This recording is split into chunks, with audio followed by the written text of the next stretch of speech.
Tech company executive who's a political newcomer. I am not a career politician, as most of you know.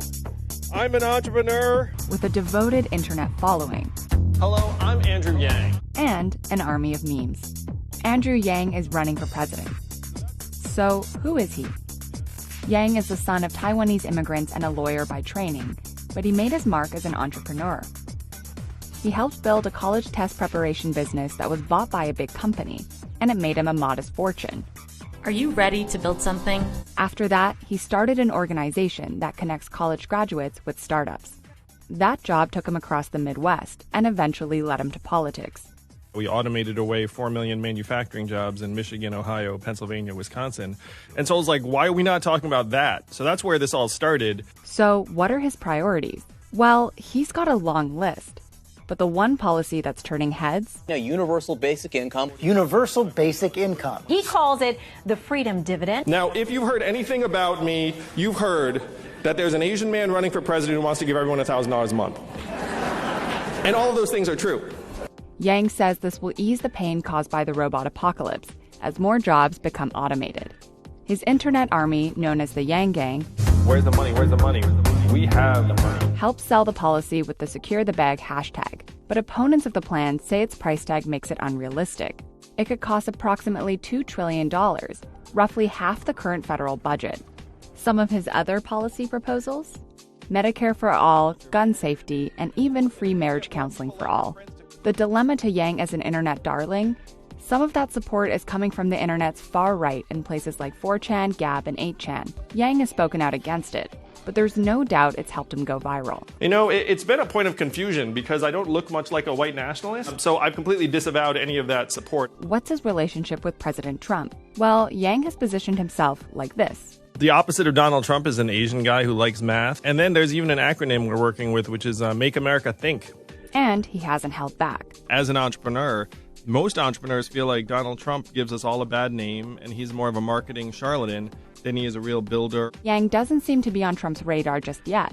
But Yang says he's the candidate to beat Trump because he's focused on the economy and boosting unemployment. He believes economic anxiety among some Americans is what got Trump into the White House. We need to evolve to the next form of our economy in order for Americans to have a path forward. So what are his chances?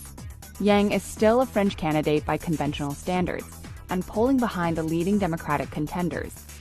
Yang Gang 2020.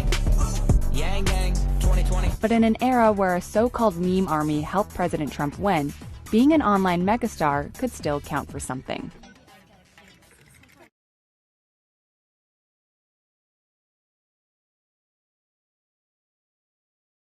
Guaranteed universal income. Explain what that is.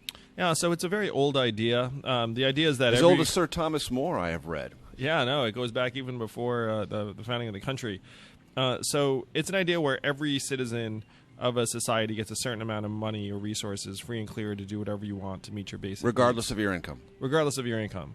So Thomas Paine called it the citizen's dividend and was for it at the founding of the country. Martin Luther King called it a guaranteed minimum income in the 60s. Milton Friedman called it a negative income tax and had the support of 1,000 economists in the 70s. And it even Richard Nixon seriously considered it. Yeah, it passed and it was the debated House in of Congress. No, it passed the House of Representatives twice in 1971 under Nixon. And one state has actually passed something virtually identical, which is the petroleum dividend of Alaska. Alaska.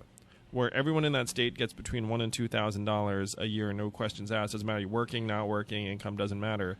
And in Alaska, it has created thousands of jobs, it's improved children's health, it's decreased income inequality, and it's wildly popular in a very conservative state. Out of the 2020 race, entrepreneur Andrew Yang is still pushing a message he's been touting since his campaign started in 2017. I recently sat down with him. He says his first priority as president would be to implement a universal basic income. A universal basic income is a policy where every citizen in a country gets a certain amount of money free and clear to do whatever they want. So my plan, the Freedom Dividend, would give every American adult $1,000 a month, $12,000 a year starting at age 18. This would create millions of jobs around the country and would allow families and individuals to help manage this historic transition that we're in terms of technology transforming the labor force. Presidential candidate Andrew Yang rallied supporters Monday night in Cambridge, Massachusetts. The Yang campaign is touting fundraising success following Yang's announcement on the Freedom Dividend pilot program.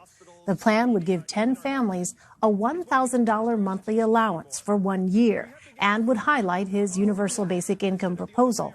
But some of his fellow 2020 Democratic presidential hopefuls have expressed skepticism with that plan.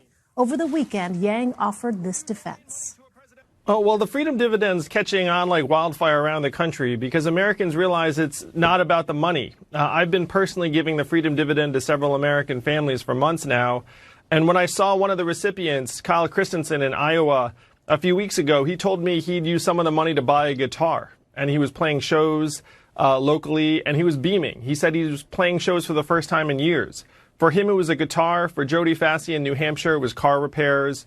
For Mallory Shannon in Florida, it was going back to school. With staying power comes scrutiny, like on his health care plan. You told reporters in New Hampshire last week that you think, quote, outlawing private insurance in a very short period of time is a bit too disruptive, and I would not do it. So how do you support Medicare for all and not outlaw private insurance? Well, there's a way to provide Medicare for all that does not prohibit private insurance. And the goal has to be to demonstrate to the American people that this Medicare plan is superior to your current insurance without pulling the rug out from under you and saying that the insurance no longer exists. Bernie Sanders' own campaign manager said about your stance on this, come on, you either take on corporate greed that rots the system or you don't. That you're calling this Medicare for all, but when you ask about the substance, you still want to keep private insurance, which is not Medicare for all. How do you respond? It's funny because we had an internal debate about this. Like, what does Medicare for all mean? If you look at it, what does it say? Medicare for all, which means that you have a Medicare program that everyone can be enrolled in. So you're adopting the label, but not the bill. That's correct. Is that a little disingenuous to people looking for that, that flavor of a Democratic candidate, but with, if they don't know the substance of your plan? Well, we're clear about the substance of our plan in various places, and we're going to have a more detailed rollout of the full plan in the days to come.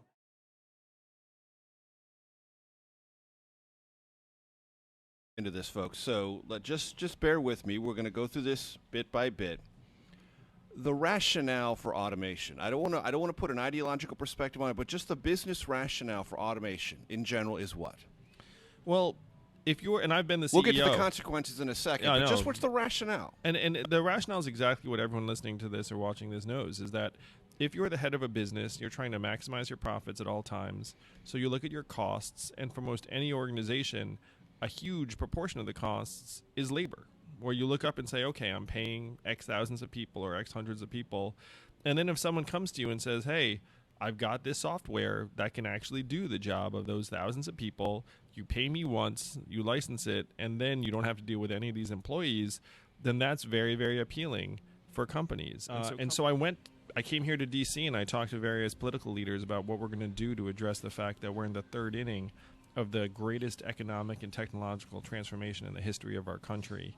And the answers I got were somewhere between disappointing and horrifying, where for whatever reason our political leaders are either not aware of the enormity of the situation we're in or just don't want to talk about it. And so I thought, okay, if the truckers are going to start losing their jobs in large numbers in 5 to 10 years, which I think is a recipe for disaster, given that being a truck driver is the most common job in 29 states, what can I do that's going to meaningfully accelerate solutions to this set of problems within 5 to 10 years? And it's a very short list of things you could actually do that are going to move that across the finish line. So running for president became the path that I thought would have the best chance of doing so. There's an idea that you have in the book, and it runs through the book, about how to deal with this economic dislocation that is coming, and from your point of view is inevitable, and that is guaranteed universal income. Explain.